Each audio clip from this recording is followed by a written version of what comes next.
Assalamualaikum warahmatullahi wabarakatuh.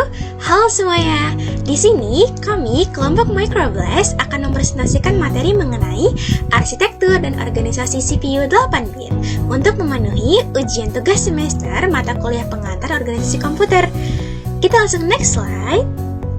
Oke, meet our team members. Jadi, di kelompok Microblast ini ada Feni Adria Marcella, ada saya, Indriani Talita Putri, lalu ada Kesha Aurel Ratu Ashifa, lalu ada Iklima Juliana. Oke, kita langsung next. Jadi, kita akan membahas apa aja sih? Yang pertama, kita akan membahas mengenai struktur dan fungsi CPU.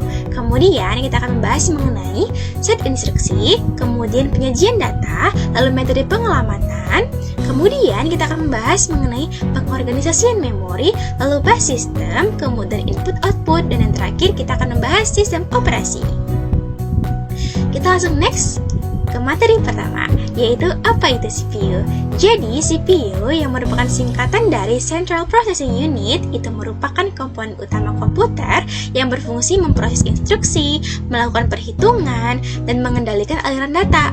Nah, tanpa CPU, komputer itu nggak bisa bekerja, karena CPU itu tugasnya menjalankan program dari memori utama dengan cara mengambil, menguji, lalu mengeksekusi instruksi secara berurutan. Nah, kemudian kita akan membahas struktur dan fungsi CPU. Jadi, CPU itu mempunyai struktur atau komponen-komponen untuk dapat berfungsi dan melakukan tugasnya. Nah, ini struktur CPU itu ada 4 komponen utama, yaitu ada ALU yang merupakan Arithmetic and Logic Unit, kemudian ada Control Unit atau CU, lalu ada Register, lalu ada CPU Interconnection atau Bus System. Nah, gambar strukturnya bisa dilihat di gambar ini. Nah, ini adalah struktur internal dari CPU. Nih, dalam CPU kan ada ALU, ada control unitnya, ada register, sama ada CPU interconnection atau bus systemnya. Next, kita akan bahas satu nih. Yang pertama kita mulai dari ALU atau Arithmetic and Logic Unit. Jadi, ALU ini bertugas membentuk fungsi-fungsi pengolahan data komputer. Nah, ALU juga itu sering disebut sebagai mesin bahasa atau bahasa Inggrisnya itu machine language. Kenapa? Karena bagian ini tuh mengerjakan instruksi-instruksi bahasa mesin yang diberikan kepadanya. Kemudian seperti istilahnya, ALU itu terdiri dari 2 bagian. Yang pertama itu ada unit aritmetik dan kemudian ada unit logika boolean, yang mana masing-masing itu memiliki spesifikasi tugasnya tersendiri. Kemudian ada control unit atau CU. Jadi CU ini tugasnya itu mengontrol operasi CPU dan secara keseluruhan itu mengontrol komputer sehingga terjadi sinkronisasi kerja antara komponen dalam menjalankan fungsi-fungsi operasinya.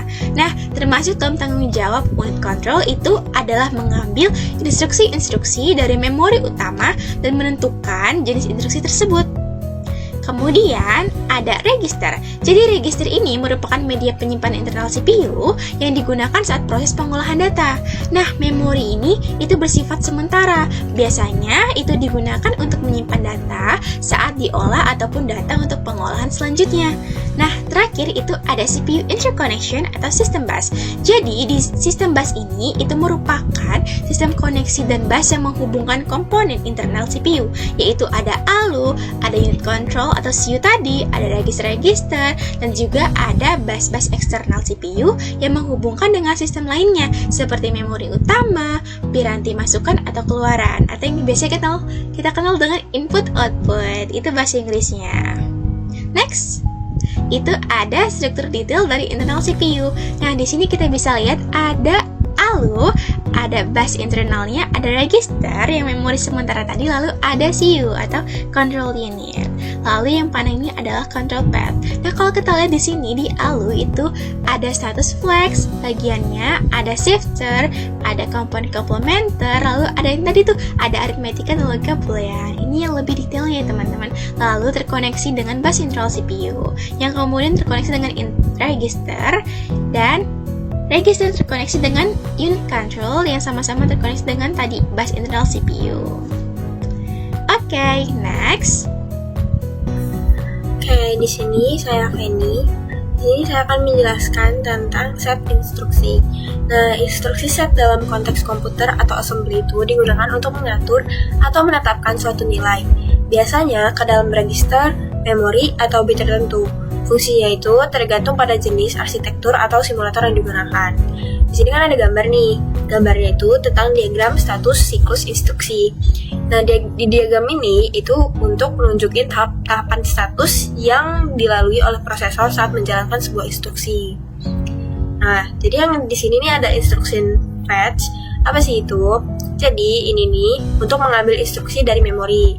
Terus ada instruction address calculation, itu buat menghitung alamat instruksi berikutnya. Kemudian ada instruction operation decoding, itu untuk menerjemahkan atau mendekode instruksi yang telah diambil. Kemudian ada operand address calculation, itu buat menghitung alamat data operand atau data yang akan diproses. Ada operand fetch, itu untuk mengambil data operasi dari memori atau register. Terus ada data operation, itu untuk melakukan operasi data kayak seperti penjumlahan, pengurangan, itu di ALU. Nah, terus ada operand store, ini itu untuk menyimpan hasil operasi ke register atau memori. Nah, yang operand address calculation ini sama kayak yang tadi untuk menghitung alamat data operand atau data yang akan diproses. Kemudian di sebelah kanan ini ada gambar opcode transfer data. Jadi di sini nih kayak daftar instruksi berdasarkan jenis operasi gitu. Yang pertama itu ada opcode transfer data. Jadi itu tuh buat memindahkan data gitu. Kayak move, store, load, itu untuk memindahkan data antar register atau memori. Terus ada exchange, itu buat tukar data antara dua lokasi. Terus ada clear atau reset, itu buat menghapus isi register. Kemudian ada set push dan pop, itu buat operasi stack. Nah, di operasi aritmatikanya itu buat melakukan perhitungan dalam ALU. Nah, jadi tindakan CPU di sini tuh buat transfer data sebelum atau sesudah melakukan fungsi dalam ALU. Nah, operasinya itu ada add, subtract, multiply, divide, itu buat operasi dasar aritmatika.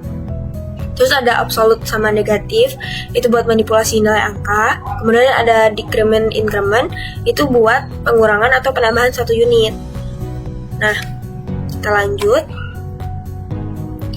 Di sini ada transfer control.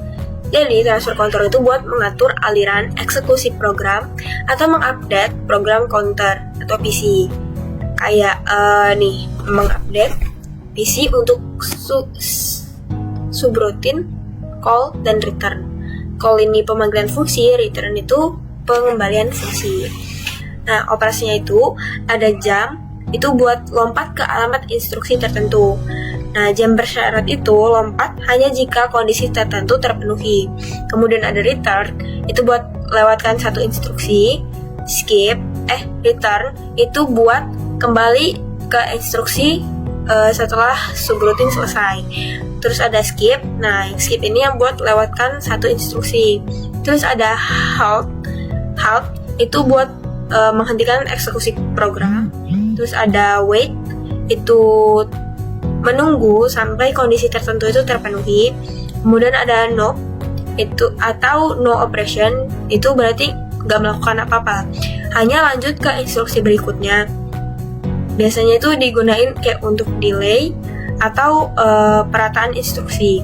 Kemudian di sini ada operasi logika.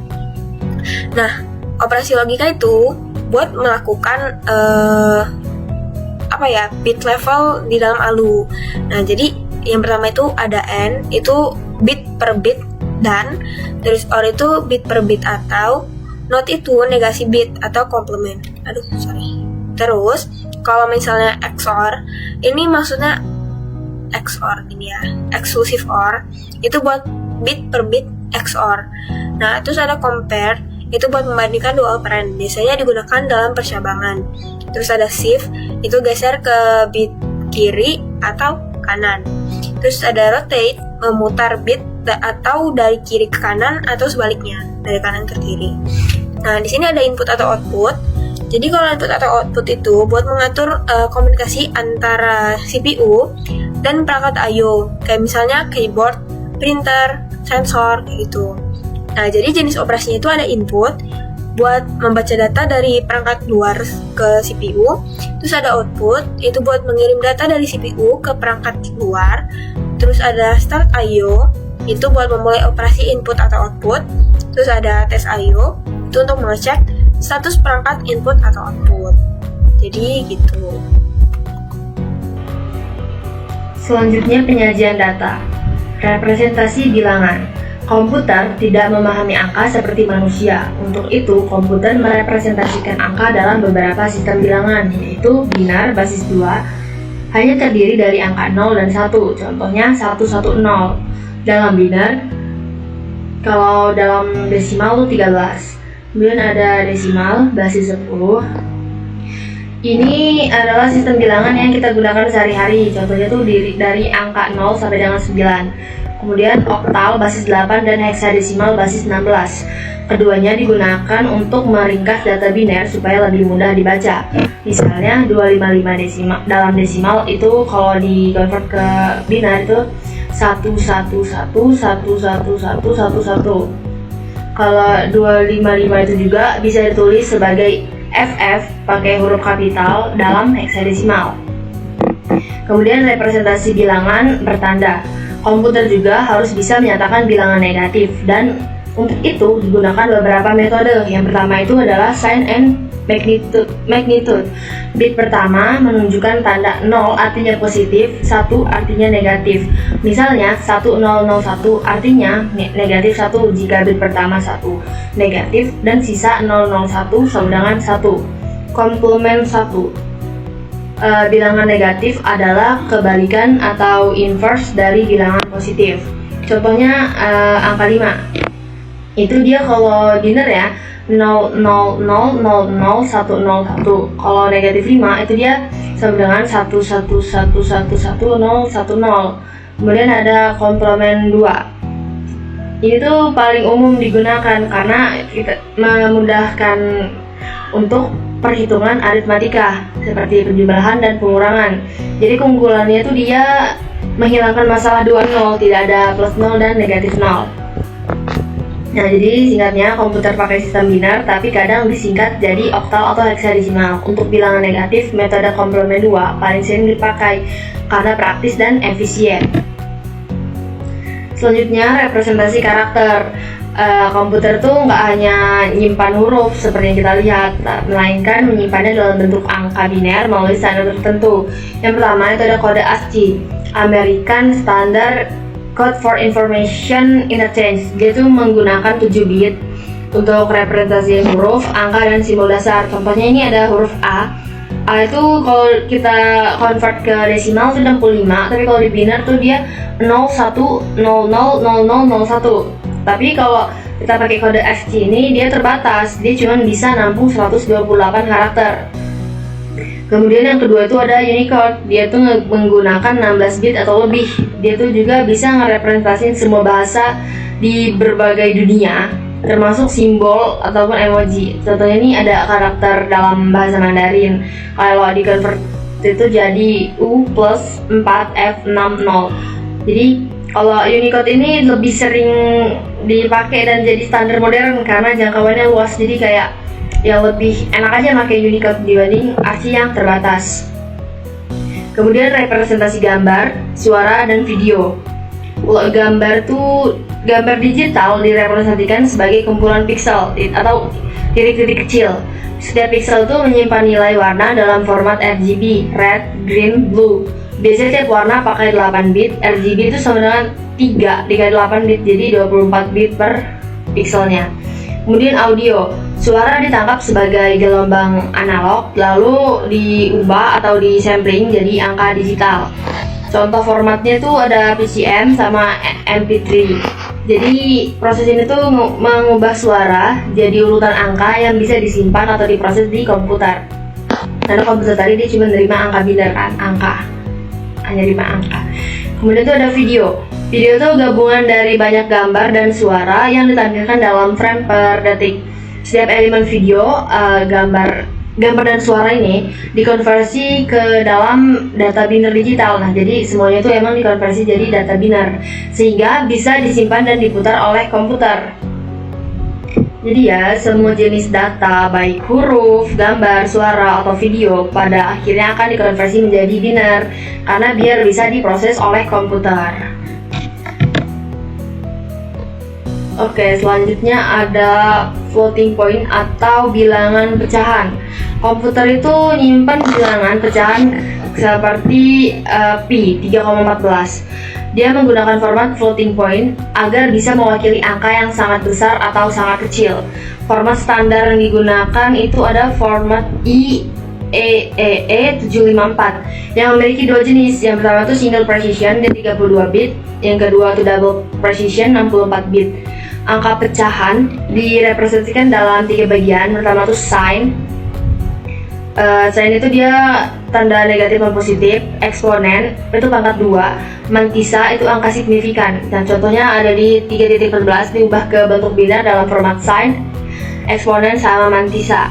Jadi ini tuh penting ya untuk floating point ini untuk perhitungan ilmiah grafik, simulasi, sama ya banyak untuk dipakai.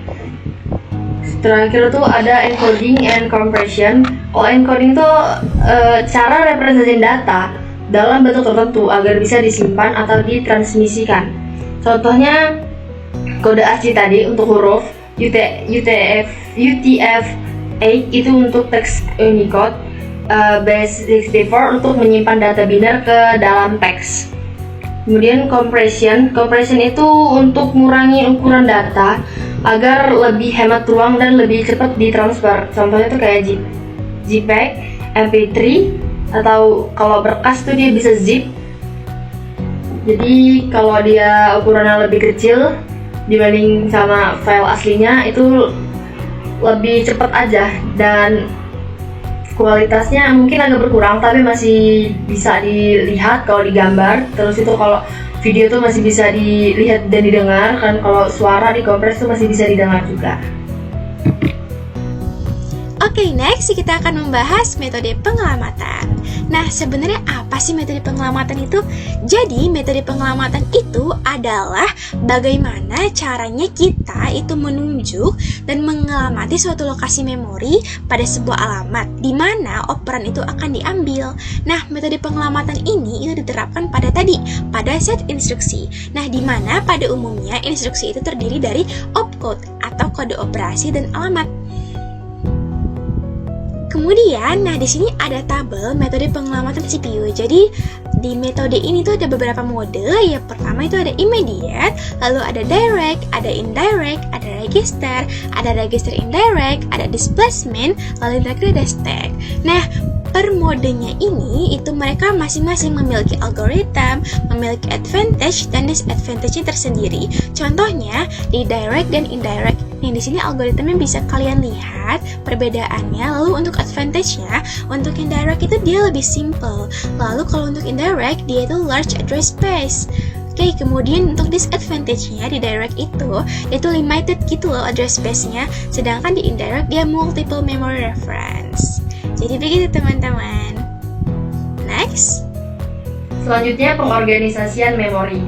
Yang pertama arsitektur von Neumann. Dia memori menyimpan instruksi dan data dalam suatu tempat sederhana tapi bisa menyebabkan kemacetan karena akses yang bersamaan. Kedua, arsitektur Harvard. Memori untuk instruksi dan data terpisah memungkinkan akses paralel dan kinerja lebih cepat karena dia nggak yang bersamaan itu, karena dia terpisah datanya, tapi dia lebih rumit dan butuh lebih banyak sumber daya. Yang ketiga tuh organisasi memory cache. Memorinya cepat yang menyimpan data dan instruksi yang sering digunakan, tersusun dalam tingkatan untuk meningkatkan kinerja dengan mengurangi waktu akses. Organisasi memori virtual. Ini memungkinkan komputer menggunakan lebih banyak memori daripada fisiknya dengan menciptakan ruang alamat virtual yang dipetakan ke memori fisik. Yang kelima, organisasi memori flash.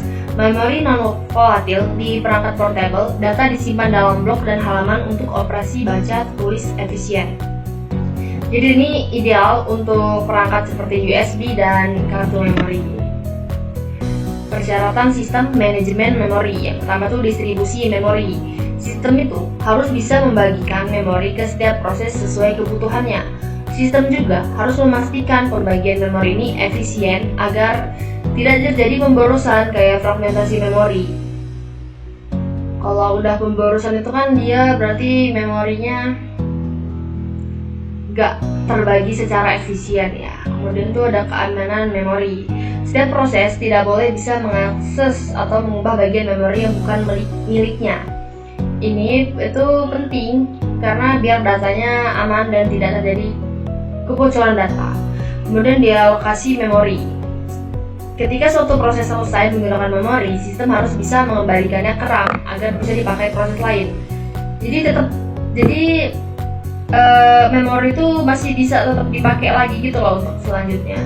Kemudian itu berbagi memori. Jadi sistem itu harus mendukung fitur berbagi memori antara proses, misalnya untuk proses yang saling bekerja sama dengan tetap menjaga keamanannya. Selanjutnya, memori virtual. Sistem perlu menyediakan memori virtual, yaitu kemampuan menggunakan lebih banyak memori daripada kapasitas fisik yang ada di RAM dengan memanfaatkan hard drive.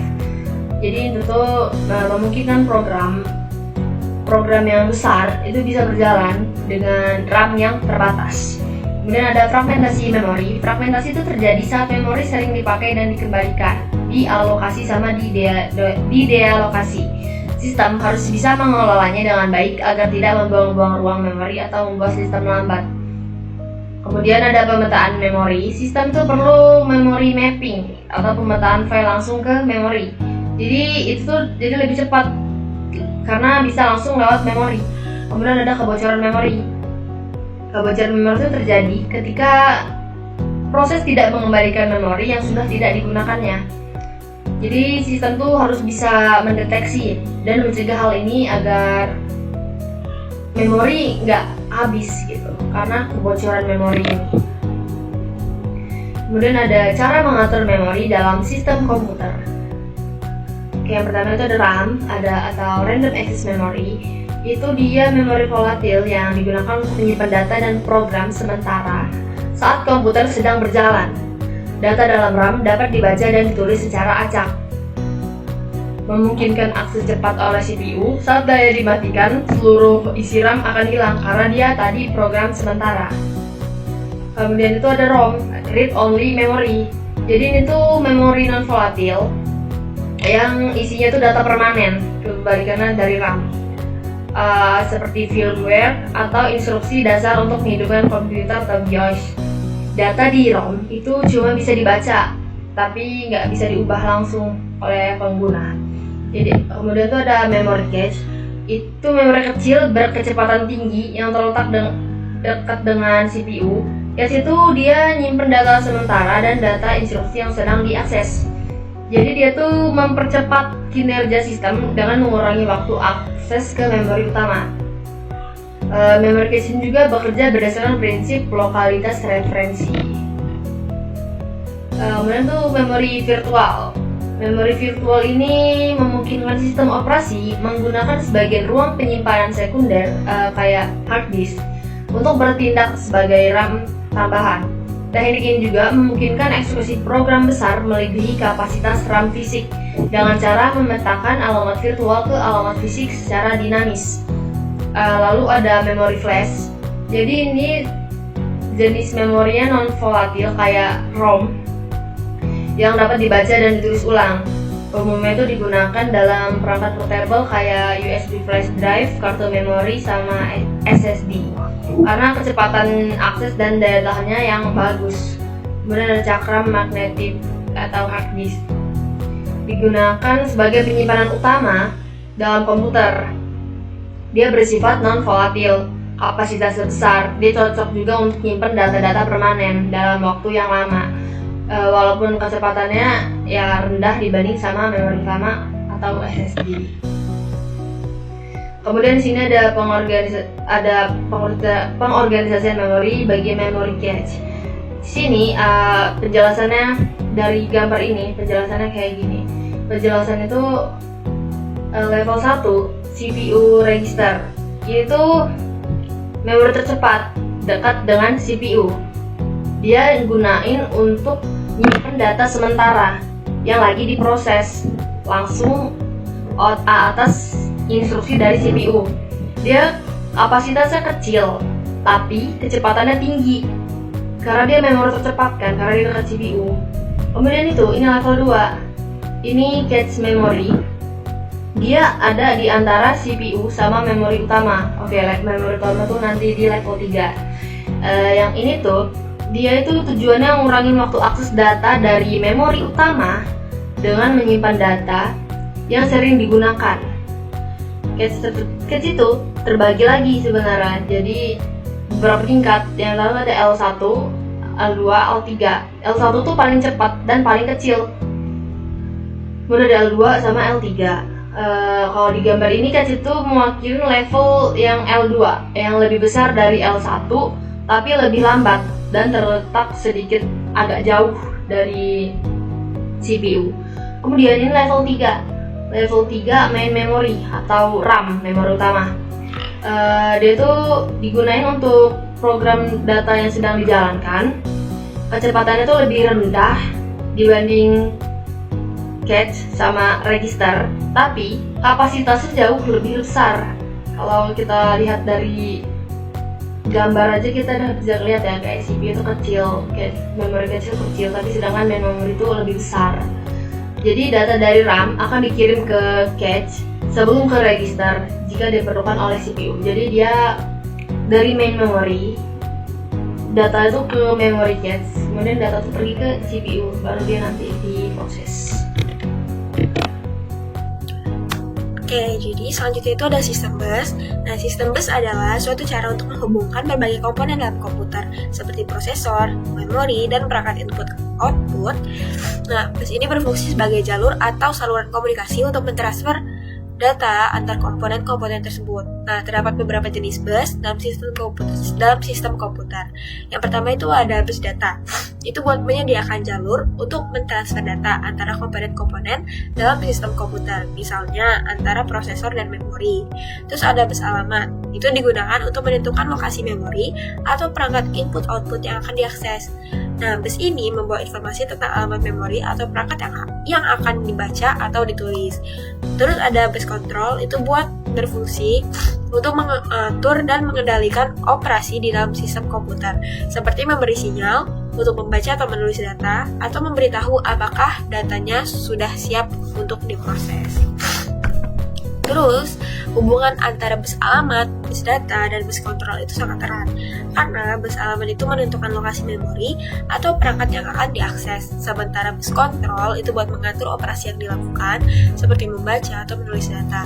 Nah, bus data kemudian mentransfer data sesuai dengan alamat dan operasi yang diatur oleh bus kontrol. Ketiganya bekerja sama untuk memastikan data itu bisa dipindahkan dengan benar antara komponen-komponen komputer. Nah, di sini ada gambarnya kayak gini. Jadi, di gambar ini kan ada komponen kayak CPU, memori, input/output. Terus ada ini control bus, address bus, data bus. Jadi, mereka ini kayak kalau misalnya CPU mau mengakses alamat. Jadi CPU ini menempatkan alamat yang ingin diakses ke address bus. Nih, ke sini. Terus alamat ini dikirim ke memori atau I/O. Itu lewat jalur address bus. Terus kalau CPU itu mau memberikan sinyal kontrol, jadi CPU ini mengirimkan perintah ke control bus. Di control bus. Nah, misalnya kayak read untuk baca, write nulis, atau IO start. Nih, lewatnya jalur control bus. Terus, komponen tujuan itu yang merespon jika memori I/O itu mengenali alamatnya dan perintahnya itu sesuai, komponen itu akan mengirim atau menerima data. Kalau misalnya data dikirimkan atau diterima melalui database itu, kalau read itu memori I/O kirim data ke CPU, kalau write itu CPU kirim data ke memori atau I/O lewat jalur database. Terus ini.